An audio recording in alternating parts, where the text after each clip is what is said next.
Je viens de publier chez Avant-Garde Québec un petit ouvrage de 150 pages intitulé Maître chez nous, un regard critique sur la Révolution tranquille.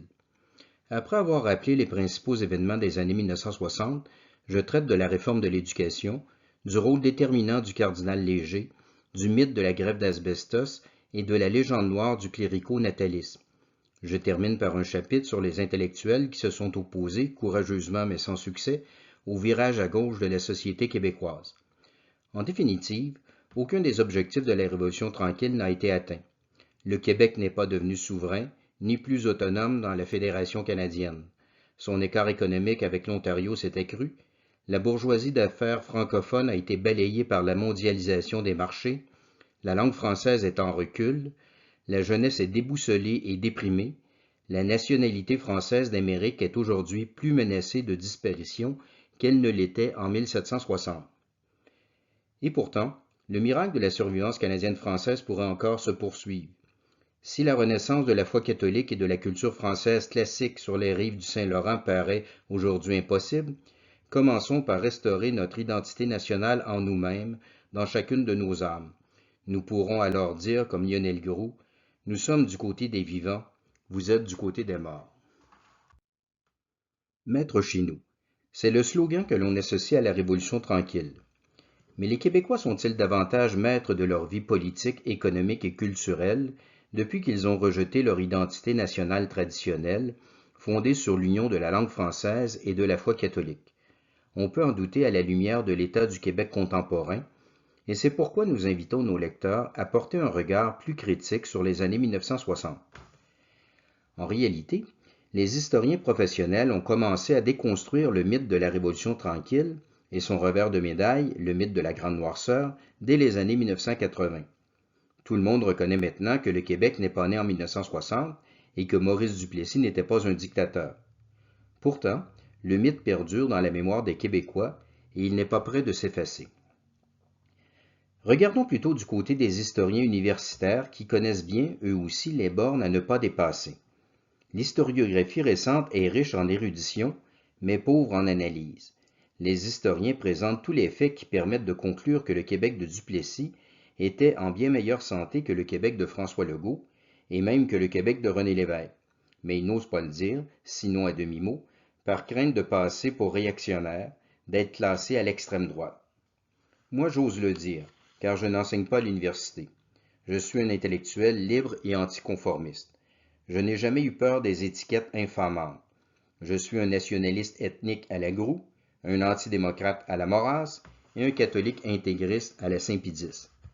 Bon, c'est réglé, je n'ai pas ma place dans la discussion publique. Je me contente de l'avoir dans le domaine de la vérité historique et c'est plus satisfaisant. Or voici la vérité.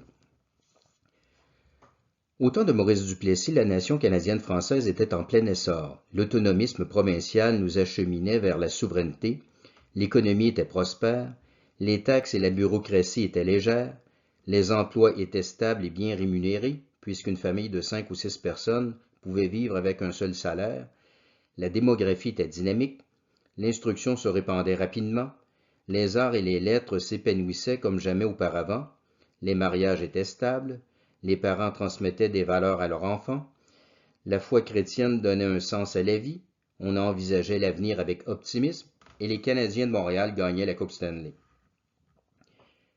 Présentement, les Québécois francophones s'acheminent vers un statut de minorité à l'intérieur de leur province sous l'effet de la dénatalité et de l'immigration massive. Le nationalisme est devenu aussi ringard que le catholicisme. Le fédéralisme canadien est de plus en plus centralisé.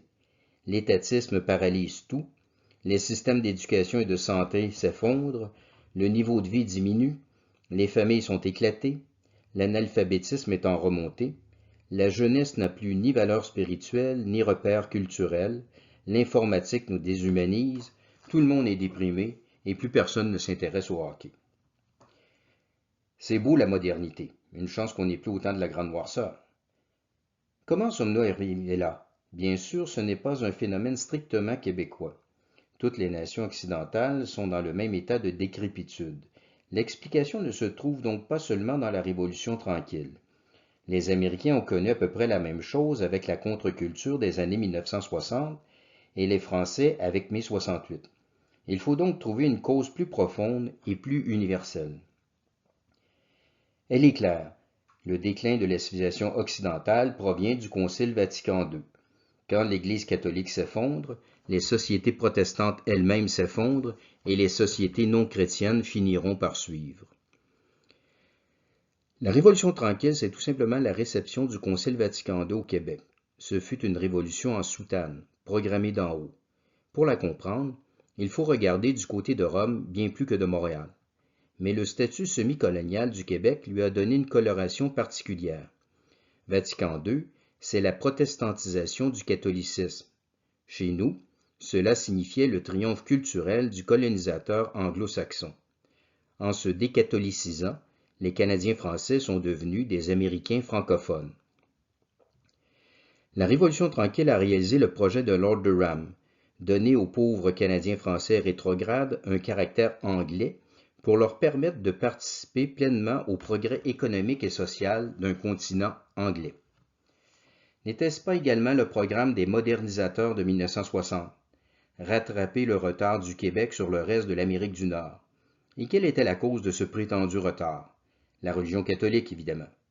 Lord Durham et Paul Gérin-Lajoie s'accordaient sur ce point.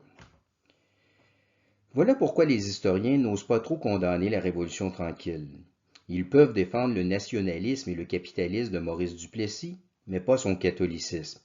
Ils peuvent admettre que la Révolution tranquille n'a pas rempli toutes ses promesses.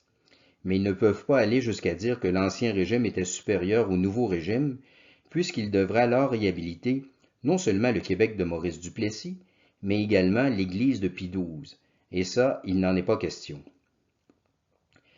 Notre essai s'attaque aux idées reçues qui fondent le mythe de la Révolution tranquille.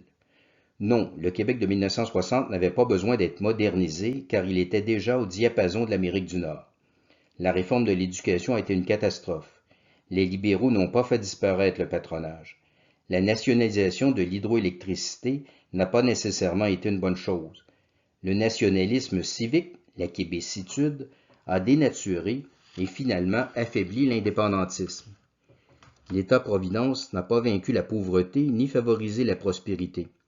L'écart économique entre le Québec et l'Ontario s'est accru depuis 1960. Le Québec Inc. a vécu au crochet de l'État avant de se faire lamentablement gober par le capitalisme international. La nation canadienne-française est aujourd'hui plus menacée de disparition qu'elle ne l'était en 1760. La situation n'est peut-être pas irréversible, mais pour guérir un mal, encore faut-il en connaître la cause. C'est ainsi que l'histoire, mais l'histoire réelle, peut devenir maîtresse de vie, comme disait Cicéron.